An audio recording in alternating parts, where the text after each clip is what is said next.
আসসালামু আলাইকুম, welcome back to cook queen চ্যানেলে। কুক কুইন চ্যানেলে আজকে আপনাদের জন্য নতুন একটি রেসিপি নিয়ে আসলাম। রেসিপিটি হচ্ছে ফুলকপির রোস্ট। দেখেই বুঝতে পারছেন আস্ত একটা ফুলকপি দিয়ে রোস্ট তৈরি করেছি। চলুন ইনগ্রিডিয়েন্টসগুলো দেখে নিই আমরা। এই যে একটা ফুলকপি সুন্দর করে ডাঁটাগুলো ফেলে দিয়ে ধুয়ে নিয়ে গরম পানিতে লবণ আর দিয়ে সিদ্ধ করে নিয়েছি। হলুদ কিন্তু দেওয়া যাবে না রোস্টে।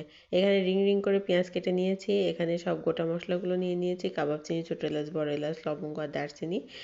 আর এখানে নিয়ে নিয়েছি পেঁয়াজের পেস্ট বা অনিয়ন পেস্ট বা পেঁয়াজ বাটা। আর এখানে নিয়ে নিয়েছি রসুন বাটা, গার্লিক পেস্ট, জিঞ্জার পেস্ট, আদা বাটা। তারপর নিয়ে নেব হচ্ছে জিরা বাটা, কিউমিন পেস্ট। এখানে নিয়ে নিয়েছি সবুজ কাঁচামরিচ বা কাঁচামরিচ বাটা আর গ্রিন চিলি পেস্ট। এটা হচ্ছে মরিচের গুঁড়া, রেড চিলি পাউডার। তারপর নিয়ে নিয়েছি হচ্ছে এখানে ধনিয়া গুঁড়া, করিয়েন্ডার পাউডার। এখানে নিয়ে নিয়েছি সব রকম শাহি জিরা, পোস্তদানা, বাদাম, কিশমিশ এগুলোর পেস্ট। এখানে টক দই নিয়ে নিয়েছি আর এখানে নিয়ে নিয়েছি তেজপাতা। তেজপাতাগুলোকে কেটে ধুয়ে আমি রোদ্রে শুকিয়ে রাখি, সেটাই নিয়ে নিয়েছি। আর এখন ফোড়নে বা তেলের উপর দিয়ে দেবো। প্রথমে পেঁয়াজগুলো বেরেস্তা করে নিয়েছি, সেই তেলেই আমি ফুলকপিটা রান্না করে নেব। দেখেই বোঝা যাচ্ছে সেই তেলটাতে আমি হচ্ছে ফেলে দেই নাই, বেরেস্তা করা তেলে রান্না করলে একটা অন্যরকম ঘ্রাণ আসে। সেখানে দিলাম 2 টুকরো দারচিনি, একটা ছোটো এলাচ আর 2 টুকরো তেজপাতা দিয়ে এখন আমি দিয়ে দেবো একে একে সব পেস্টগুলো বা বাটা মশলাগুলো। দিয়ে দিলাম রসুন বাটা 1 চা চামচ, 1/2 চা চামচ আদা বাটা। এই রান্নাতে পেঁয়াজ বাটাটা একটু বেশি লাগবে। দিয়ে দেবো কাঁচামরিচ বাটা। তারপর দিয়ে দেবো জিরা বাটা। একে একে মশলাগুলো দিতে থাকবো আর এদিকে কুক হতে আছে। আর দিয়ে দেবো এখানে পেঁয়াজ বাটা। পেঁয়াজ বাটার পরিমাণটা একটু বেশি লাগে, রোস্ট বলেন আর বিরিয়ানি রান্না বলেন। এখানে আমি ফুলকপির রোস্ট করব, হয়তো ভাবতে পারেন যে কী একটা জিনিস। ফুলকপিটাকে সুন্দর করে সিদ্ধ করে নিয়ে পানি ঝরিয়ে নিলেই হয়ে যাবে রান্না। এখন সব মশলাগুলো দেওয়ার পরে এগুলোকে এখন ভুনানোর পালা।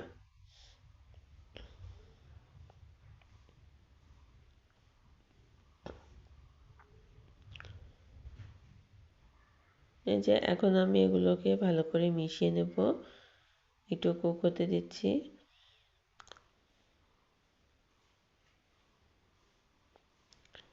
দিয়ে এখানে আরও কিছু মশলা অ্যাড করে দেবো। এখানে দিয়ে দেবো ধনিয়া গুঁড়া, তারপর দিয়ে দেবো আমি মরিচের গুঁড়া। মশলাটা যাতে পড়ে না যায় সেজন্য আমি আঁচটা একটু কমিয়ে দিয়েছি। লাল মরিচের গুঁড়াটা দেওয়ার পরে দিয়ে দেবো আরেকটু আমি রোস্টের মশলা। রোস্টের যে মশলাটা আমরা ব্যবহার করি চিকেনের জন্য, সেই মশলাটাই দিয়ে দেবো। দিয়ে দেবো পরিমাণ মতো লবণ। লবণ আর চিনিটা যার যার প্রয়োজন এবং পরিমাণ মতো দিয়ে দিবেন, স্বাদ মতো। তারপর দিয়ে দেবো এখানে যে আমি পেস্টটা করে রেখেছিলাম, শাহি জিরা, পোস্তদানা, বাদাম, কাজু বাদাম, কিশমিশ, তারপরে এই তো এগুলো ছোটো এলাচ, এগুলোর যে একটা পেস্ট এর সাথে দিয়ে এটাকে এখন দিয়ে দিলাম। তারপর দিলাম 1 টেবিল চামচ মতো টক দই বাটা। টক টক দইটা আমি 1.5 চামচ মতো দিলাম, যেহেতু একটা বড় ফুলকপি সেজন্য। আর হচ্ছে ওখানে দিয়ে দিয়েছি আমি 1.5 চামচ মতো ওই পেঁয়াজ বাটাগুলো, টেবিল চামচ দিয়ে বাস এখন মশলাগুলো ভালো করে ভুনা করে নিব মিশিয়ে।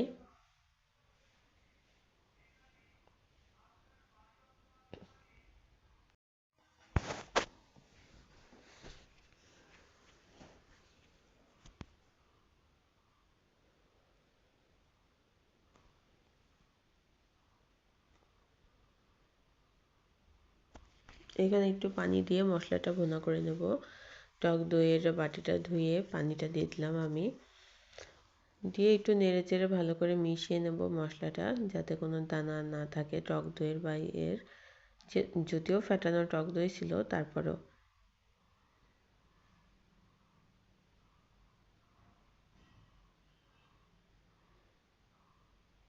এই মশলাটা ভুনা হয়ে আসলে যখন তেল ছেড়ে দেবে মশলা থেকে তখন আমি ফুলকপিটা দিয়ে দিব।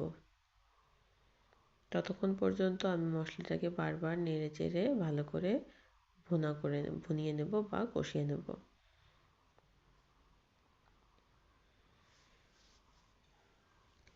এখানে একটু পরিমাণে চিনি দিয়ে দিলাম। চিনিটা একটু আগেই দিয়ে দিলাম কারণ ফুলকপিটা তো সেদ্ধ করার আগে থেকেই বেশি নাড়াচাড়া করা যাবে না, আর পরে দিলে দানাগুলো ওর ফুলের মধ্যে ঢুকে থাকবে।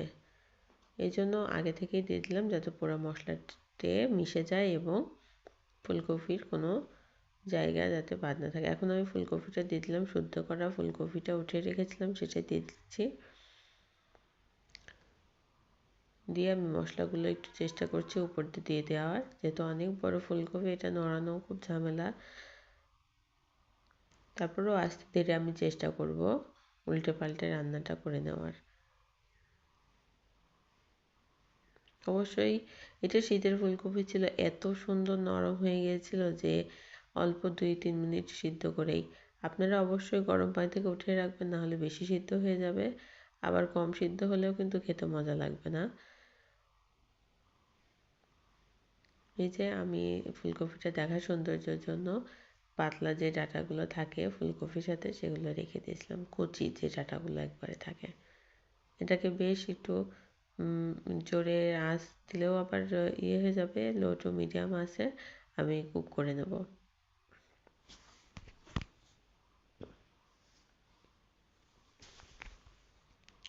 এখন রান্নাটা শেষ, নামিয়ে নিয়েছি।